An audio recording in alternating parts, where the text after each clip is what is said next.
In Berlin, you can sign a lease, collect your keys, walk into your brand new apartment, and find a kitchen with absolutely nothing in it.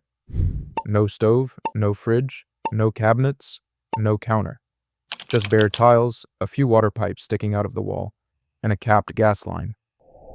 In Vienna, the same thing. In Zurich, the same thing. Across much of Germany, Austria, and Switzerland, an empty kitchen isn't a mistake or a warning sign. It's completely normal. It's just what renting is. Now walk into an apartment in Dallas or Chicago, or basically anywhere in the United States.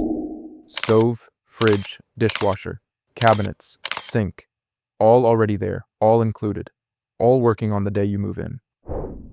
An American renter would never even think to ask whether the kitchen comes with the apartment. Of course it does. Why wouldn't it? So here's the real question. Why does one of the wealthiest, most efficient rental markets on earth hand you an empty room where the kitchen should be, while the United States treats a fully loaded kitchen as the bare minimum? It isn't about money. Germany is not a poor country. It isn't about taste. And the strangest part isn't even the empty room. It's what Germans do with their kitchen when they move out. And once you see it, you can't unsee it. The answer comes down to three things: a different, legal definition of what an apartment even is, a habit that hardened after a war, and a single financing rule that quietly decided this for an entire country.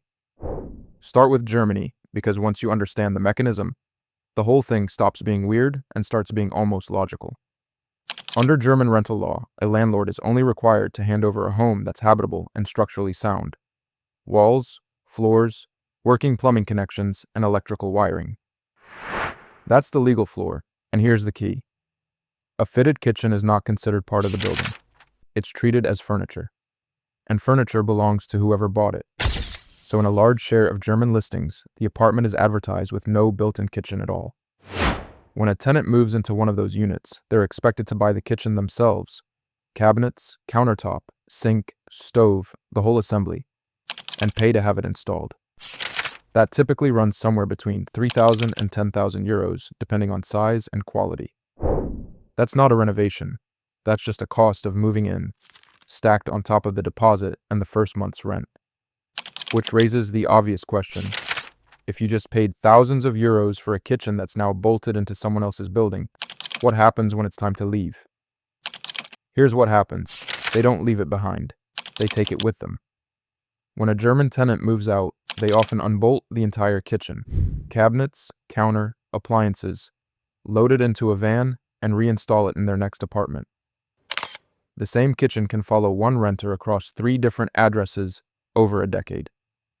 And when they don't want the hassle of hauling it, they sell it, usually straight to the incoming tenant, through classified sites where kitchen for sale is one of the most common listings around. Before the official lease is even signed, there's a quiet side negotiation. The outgoing renter offers their installed kitchen for a lump sum, sometimes a few hundred euros, sometimes a few thousand, and the new tenant pays to simply inherit it, rather than start from scratch. Nobody finds this strange. It's just the toll you pay to have a place to cook. So why did Germany lock into this? A few reasons stack on top of each other. Germany is a nation of renters. More than half the population rents rather than owns, one of the highest rates in Europe. And German tenant protections are unusually strong, so people stay put. The average German tenancy runs well over a decade. When you might live somewhere for 10 or 15 years, buying your own high-quality kitchen and taking it with you actually starts to make sense. You're not furnishing the landlord's property. You're equipping your own life. There's a historical root, too. In the lean decades after the Second World War, fixed appliances were treated like personal possessions, something a family owned and protected, the same way they'd own a bed or a table. A stove went with the people, not the building. That habit never got engineered back out of the system. It hardened into rental norms, and then into how leases are written and priced. Rents could sit a little lower on paper because the landlord wasn't financing the kitchen. The tenant was. Now here's where it flips. At almost the same moment in history, the United States was forming the opposite habit, for the opposite reason. America wasn't rebuilding bombed-out cities after the war. It was mass-producing brand new ones. Suburbs and apartment complexes went up at enormous speed, and a huge amount of that construction ran on federally backed financing. To qualify for that financing, a building had to meet federal property standards, and those standards defined what counted as a real, livable unit. A legitimate dwelling had to include a proper kitchen, a sink with running water, and a hookup ready for a stove. Cooking facilities weren't an optional luxury. They were part of the definition of a home. And that single bureaucratic requirement did something a cultural preference never could.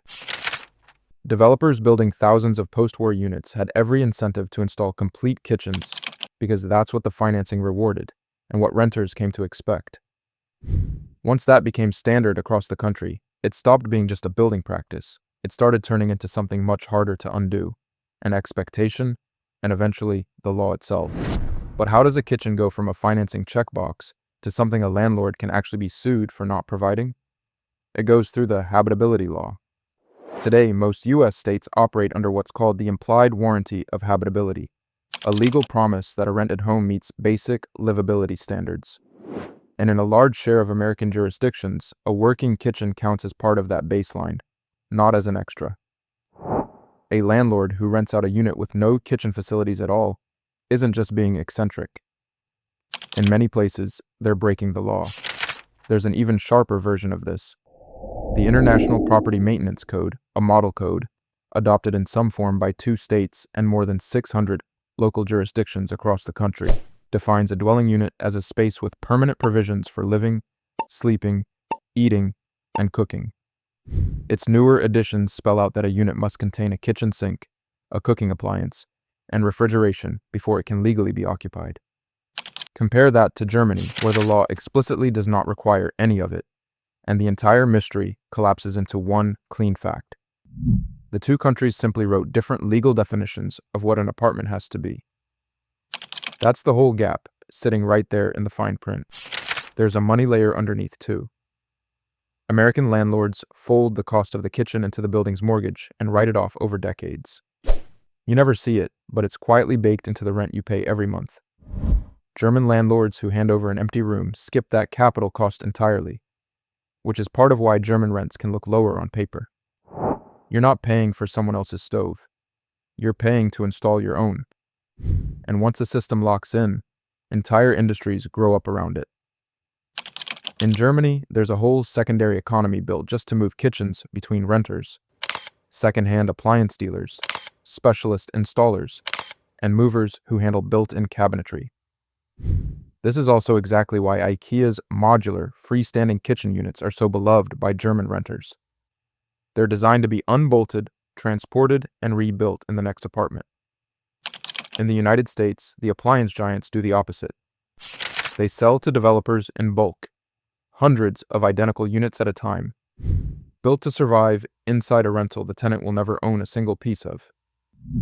2 opposite design philosophies, born from 2 opposite definitions of what a kitchen is for. And here's the thing, neither system is actually better. A German renter pays thousands up front, but they own a real asset they can resell, customize, and carry from home to home. An American renter never pays for the appliances directly, but never owns them either, and has zero say in how the kitchen looks before they arrive. One system hands you the cost and the control. On the other hand, you get the convenience and the rent. Different histories, different laws, and 80 years later, 2 completely different things waiting behind 2 completely different front doors.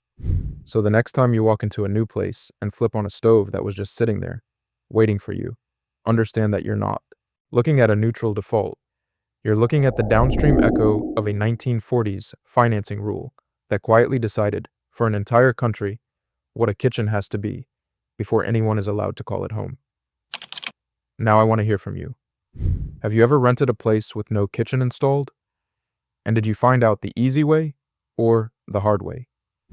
If you've ever bought or sold a kitchen from another tenant, drop the story in the comments. I read every single one. And if the hidden systems running quietly underneath everyday life are the kind of thing that hooks you, do me a favor. Hit subscribe, smash that like button, and share this with the one friend who'd lose their mind over an empty kitchen. It genuinely helps the channel more than you know.